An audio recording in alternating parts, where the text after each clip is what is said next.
आगे बढ़ते हैं। बड़ी खबर मुरादाबाद से आ रही है, जहां पर न्यायिक आयोग की टीम पहुंची है और संभल हिंसा मामले में आज जांच करेगी। अधिकारियों की मंडल आयुक्त और डीआईजी से मुलाकात होगी और मुरादाबाद के एसएसपी से भी मामले की रिपोर्ट मांगी जाएगी। तो थोड़ी देर में संभल पहुंचेगी आयोग की टीम।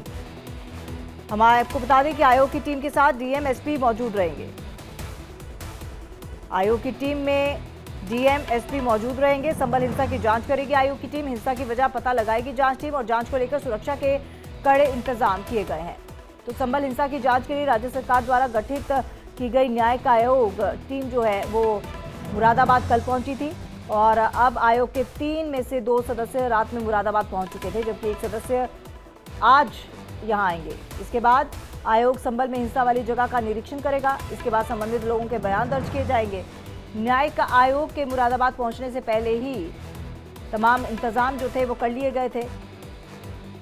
हम आपको बता दें कि न्यायिक आयोग में शामिल रिटायर्ड जस्टिस डीके अरोड़ा और उत्तर प्रदेश के पूर्व डीजीपी अरविंद कुमार ने रात को वहां पर पहुंच गए थे और आयोग के तीसरे सदस्य रिटायर्ड प्रमुख सचिव अमित मोहन प्रसाद आज सीधे मुरादाबाद पहुंचेंगे। हमारे साथ हमारे संवाददाता अखंड प्रताप शाही इस वक्त जुड़ चुके हैं ज्यादा जानकारी के साथ फोन लाइन पर। अखंड, क्या कुछ अपडेट?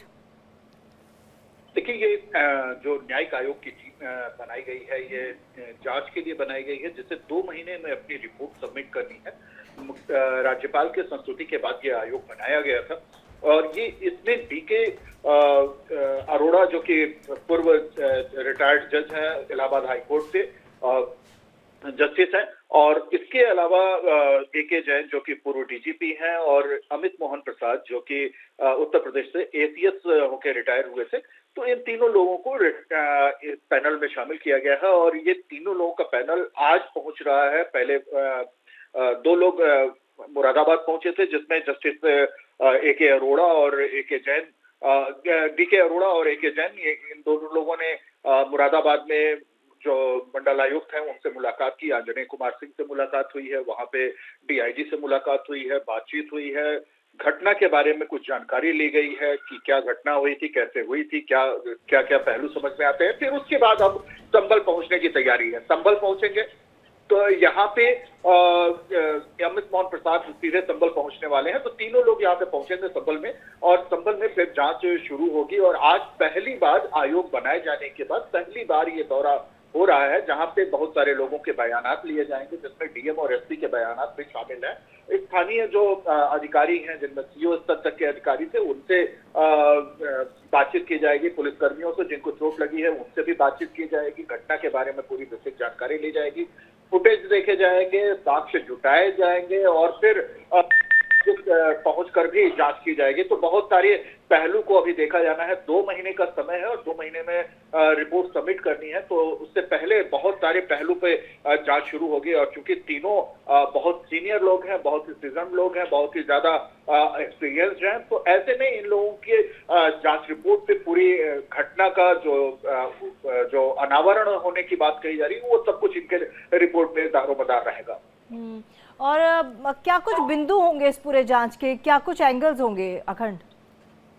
देखिए, समग्र जांच की जानी है तो समग्र जांच में जो भी चीजें आती हैं, चाहे वो घटनाक्रम कैसे हुआ, घटना की वजह क्या थी, अफवाहें अगर उड़ाई गई तो अफवाहें क्या थी, कौन से प्लेटफॉर्म का इस्तेमाल किया गया, क्या सोशल मीडिया प्लेटफॉर्म का रोल था, इसके अलावा क्या कहीं साजिश थी, तो साजिश में कौन कौन लोग इन्वॉल्व रहे, कब से इसके लिए भड़काऊ भाषण देने की बात आ रही है, उसके साक्ष्य क्या है, ये सभी पहलू उस पर शामिल किए जाएंगे। तो कुल मिला के घटना का अनावरण करना है, पूरे मामले का अनावरण करना है कि आखिर किस तरीके से एक जांच जो कोर्ट की तरफ से निर्धारित की गई थी, जांच कोर्ट कमिश्नर की टीम पर अचानक से भीड़ क्यों उग्र होती है और फिर पथराव होता है, लाठीचार्ज होता है, आगजनी होती है, गोलीबारी होती है, 4 लोगों की मौत हो जाती है, कई घायल हो जाते हैं। ये पूरा घटनाक्रम अचानक से कैसे हो गया, इसके पीछे अगर साजिश थी तो साजिश में कौन कौन लोग इन्वॉल्व है, कहां से साजिश रची गई थी, कैसे इसको एग्जीक्यूट किया जाना था, पत्थरबाजी के लिए इतने बड़े तादाद में पत्थर कैसे आ गए,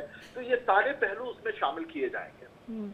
चलिए, बहुत बहुत धन्यवाद अखंड आपका तमाम जानकारी के लिए। और एक बड़ी खबर दिल्ली से आ रही है, जहां पर बढ़ते क्राइम पर आपका पोस्टर, दिल्ली में बढ़ते क्राइम पर आम आदमी पार्टी का पोस्टर जो है वो सामने आया है। गृह मंत्री अमित शाह के खिलाफ ये पोस्टर लगाया गया है। अमित शाह को दिल्ली में बढ़ता क्राइम नहीं दिख रहा, ये इस पोस्टर में लिखा गया है। आंखों पर निकम्मेपन की पट्टी बांधे हैं अमित शाह, ये इस पोस्टर में लिखा गया है। तो हम आपको बता दें कि आम आदमी पार्टी लगातार कानून व्यवस्था, लॉ एंड ऑर्डर को लेकर लगातार केंद्र सरकार पर निशाना साध रही है और इसी के चलते अब ये पोस्टर जो है इसकी बानगी दे रहा है। हमारे साथ नवीन निशांत इस खबर पर जुड़ चुके हैं ज्यादा जानकारी के साथ। नवीन, पोस्टर जो दिख रहा है आम आदमी पार्टी की तरफ से, एक बार फिर से माना जाए कि केंद्र सरकार पर लॉ एंड ऑर्डर की सिचुएशन को लेकर लगातार हमलावर होती दिख रही है।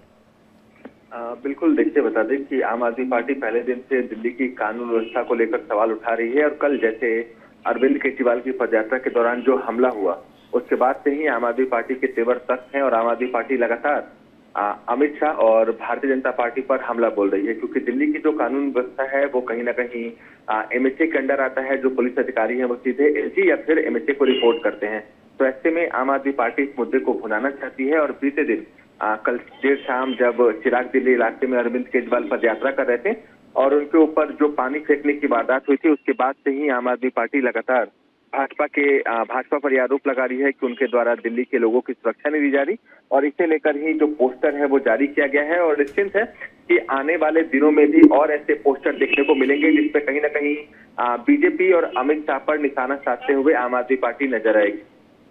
नवीन, माना जाए कि आने वाले विधानसभा चुनाव को लेकर ये मुद्दा काफी ज्यादा गरमाने वाला है और जिस तरह से लगातार ऐसी घटनाएं भी हो रही हैं, अभी हाल ही में हमने देखा ब्लास्ट की घटना भी सामने आई और 40 दिनों के अंदर अंदर 2 ब्लास्ट हो गए और बाकी गैंगस्टर्स की जो लगातार चीजें हम सामने देख रहे हैं, उनको लेकर भी अब आने वाले दिनों में सरकार घेरती हुई नजर आएगी।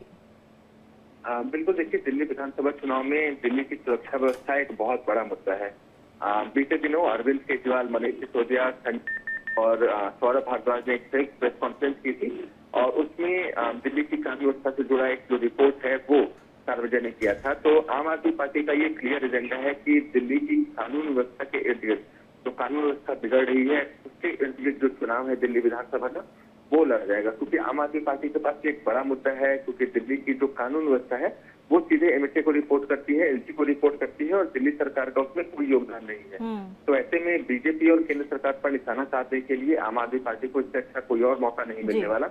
और बीते कुछ दिनों में दिल्ली में वारदात भी लगातार बढ़ी है। प्रशांत विहार इलाके में 2 बम ब्लास्ट हो चुके हैं। उसके अलावा गैंगस्टर को लेकर लगातार जो फायरिंग है वो देखने को मिली, एक्सटॉर्शन कॉल हो रहे हैं।